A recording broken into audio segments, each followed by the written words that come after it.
Madame, Monsieur, bonsoir. Première sortie du journal Info Pacifique pour cette semaine. Un plaisir de vous retrouver sur les chaînes 54 et 40.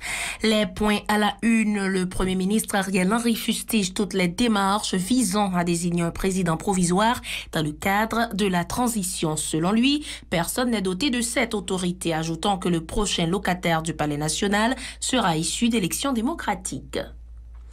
Le chef du gouvernement a procédé à l'installation d'Emily Prophète-Milsé à la tête du ministère de la Culture et de la Communication lors d'une cérémonie lundi. Restez avec nous, le développement de ces informations, c'est dans un instant. Si vous jugez que cette vidéo est intéressante, n'hésitez pas à liker et partager la vidéo. Et surtout, n'oubliez pas de vous abonner à cette chaîne et activer la cloche de notification pour ne pas louper aucune de nos vidéos. Le développement du journal, c'est maintenant. Le Premier ministre Ariel Henry n'est pas d'accord avec les démarches des acteurs visant l'installation du président provisoire au Palais national dans le cadre de la transition. Je rappelle aux uns et aux autres qu'il n'existe aucun moyen légal et constitutionnel pour désigner un président provisoire. Personne n'a cette autorité, a lancé le Premier ministre qui tend la main à tous les acteurs pour sortir le pays de la crise.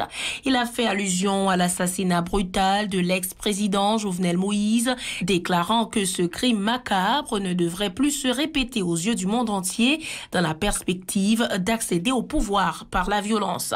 Dr Henry a indiqué que le prochain locataire du Palais national doit être issu d'élections démocratiques par la majorité de la population, ajoutant que sous peu un conseil électoral provisoire ainsi qu'une assemblée constituante seront notamment mis sur pied dans le but de permettre au pays de retrouver la voie de la légalité.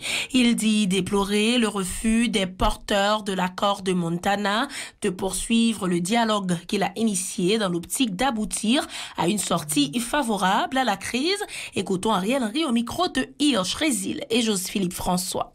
Malheureusement, ses compatriotes n'ont pas souhaité poursuivre le dialogue. Dans le courant politique où j'ai milité pendant plusieurs années, le dialogue a été toujours considéré comme le meilleur moyen pour résoudre les conflits politiques, et consensus suffisant sur des sujets difficiles. Dans cela, qu'en deux autres occasions, j'ai pris l'initiative d'aller vers eux et je leur ai demandé à les rencontrer à nouveau, toujours sans succès hélas. Aujourd'hui, je veux encore une fois publiquement tendre une main fraternelle à mes compatriotes, aussi bien à ceux du groupe Montana, le CNT, le CSA et les autres signataires, ainsi qu'à d'autres, ici ou ailleurs, qui se sont engagés dans d'autres initiatives. Croire qu'ils ont de bonne foi et veulent sincèrement que quelque chose change dans notre pays.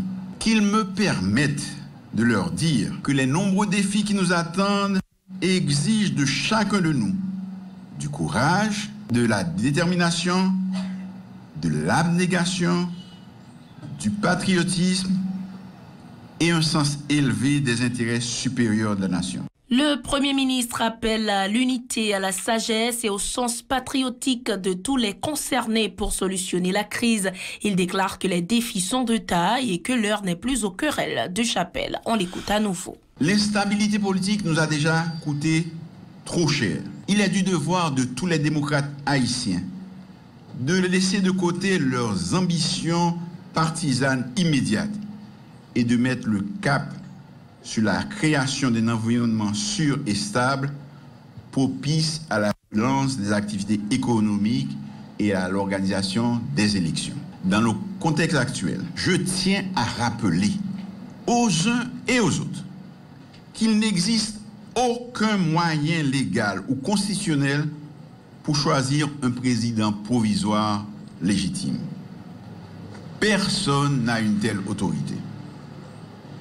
Certains sont tentés par le recours à la violence ou à l'élimination physique de responsables de l'État. Après l'assassinat du président, ce serait dramatique pour notre pays de recommencer à recourir à cette pratique barbare de notre temps pour remplacer des dirigeants. Qu'on se le dise, le prochain locataire du Palais national sera un président élu librement et démocratiquement. par la majorité du peuple haïtien. J'ai repris depuis plusieurs jours des consultations avec les secteurs concernés par la mise en place des organes prévus par l'accord. J'ai la ferme conviction que bientôt, très bientôt, nous aurons un conseil électoral provisoire crédible. Autre dossier, le Premier ministre Ariel Henry a procédé lundi à l'installation de l'écrivaine Emily Prophète Milsé à la tête du ministère de la Culture et de la Communication lors d'une cérémonie dans les locaux du dit ministère à Paco. D'entrée de jeu, le chef du gouvernement qui occupait ce poste provisoirement s'est félicité de l'apport de Madame Milsé à la promotion de la culture haïtienne, ajoutant que son choix découle de la confiance placée dans la perspective de donner un nouveau coup d'accélération à l'action gouvernementale. Vous avez contribué à porter la culture haïtienne à son sommet, a salué le Premier ministre, appelant la ministre à œuvrer pour synchroniser et promouvoir davantage les richesses culturelles du pays. Ariel Henry, toujours au micro de Hirsch Résil et Joseph-Philippe François. En ma qualité de ministre sortant, je saisis cette opportunité pour vous présenter, Madame Milsé, publiquement mes félicitations. Aussi, cette tribune me donne l'occasion de témoigner très sincèrement de mon estime envers votre compétence éprouvée et de votre carrière professionnelle. Vous, dont les mérites sont immenses. Vous, qui portez encore aujourd'hui au sommet la culture haïtienne et surtout en devenant ministre de la Culture et de la Communication. Madame la ministre, comme vous pouvez vous en rendre compte, la cérémonie d'aujourd'hui revêt un caractère particulier. Avec votre accession à la tête de cette institution transversale, je nourris l'espoir que la redynamisation des secteurs culture et communication va prendre un réel coup d'accélérateur pour une envolée mémorable et un essor durable. Ariel Henry a mis l'accent sur les potentiels culturels qui doivent constituer un tremplin pour le développement d'Haïti. Notre patrimoine culturel, la créativité des artistes et la diversité des expressions culturelles constituent le creuset de la vitalité de notre peuple et symbolisent la cohésion sociale, a souligné Ariel Henry. Peinture, sculpture, danse, nourriture représentent entre autres autant de créneaux à exploiter pour mettre en valeur la culture haïtienne, a renchéri le Premier ministre. Ce dernier invite aussi la ministre à engager le dialogue culturel au niveau de tous les secteurs, notamment avec les jeunes, dans le cadre de la politique culturelle du gouvernement.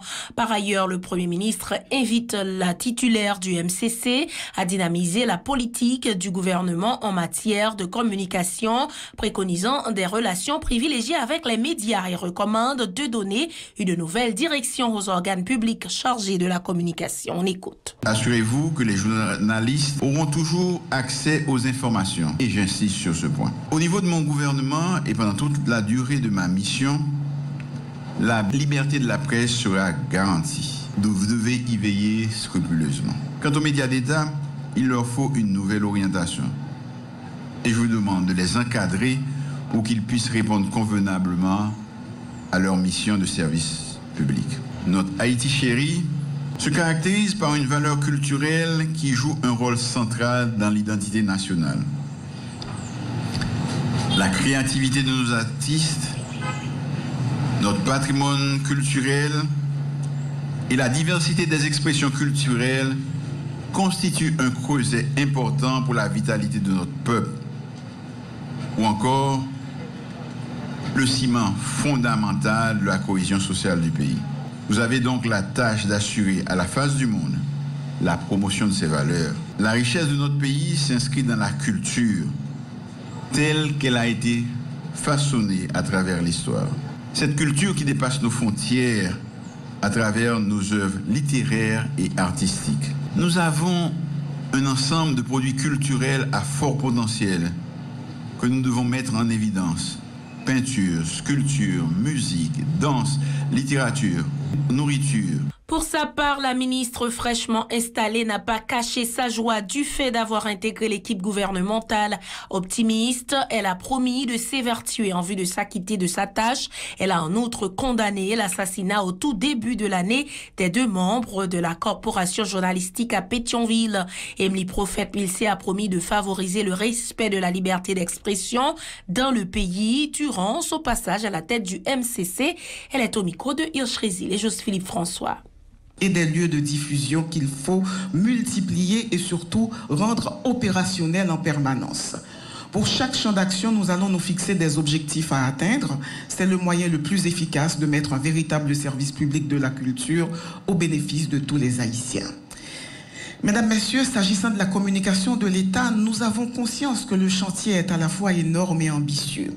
La diffusion de l'information doit s'ouvrir aux technologies les plus adaptées et se soumettre aux mutations des réseaux et des moyens d'aider la population à disposer de tous les contenus à même de l'informer, de la former, de lui permettre de s'intégrer dans la vie de la communauté et surtout de l'inciter à se protéger contre les nombreuses expositions aux menaces naturelles.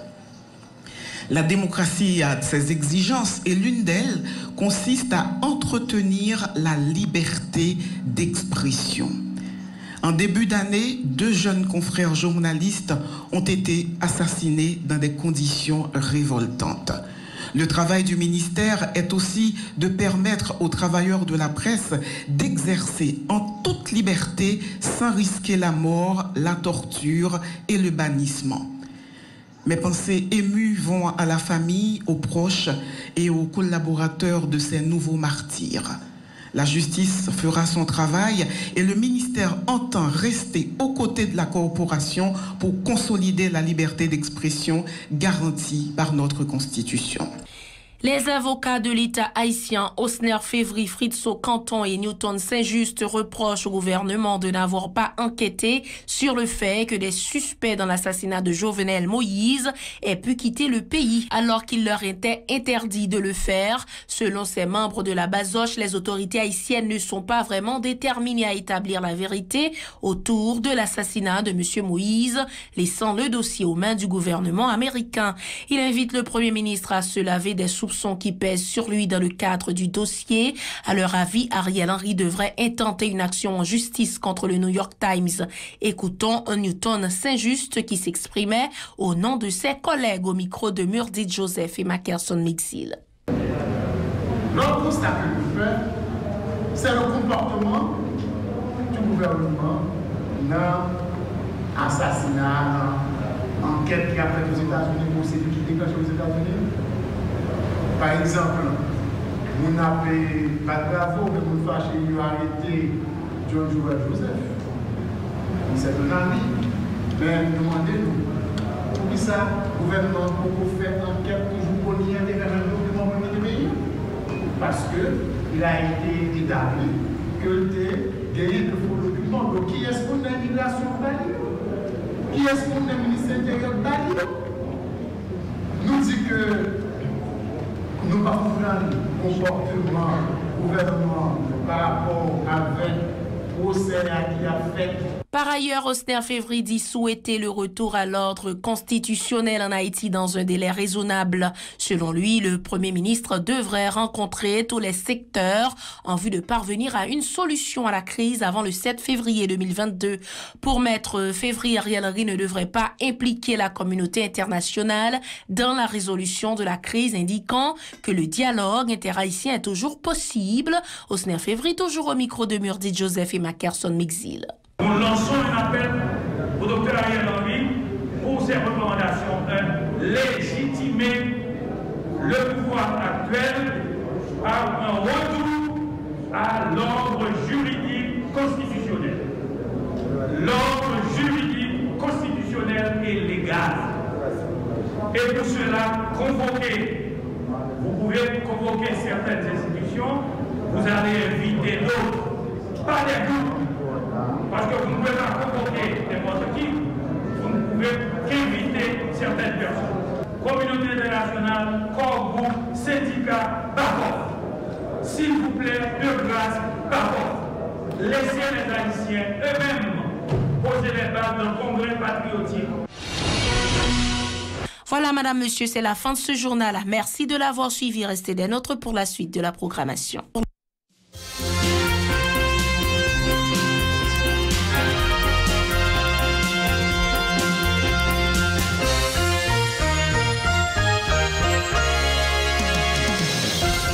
Si vous jugez que cette vidéo est intéressante, n'hésitez pas à liker et partager la vidéo. Et surtout, n'oubliez pas de vous abonner à cette chaîne et activer la cloche de notification pour ne pas louper aucune de nos vidéos.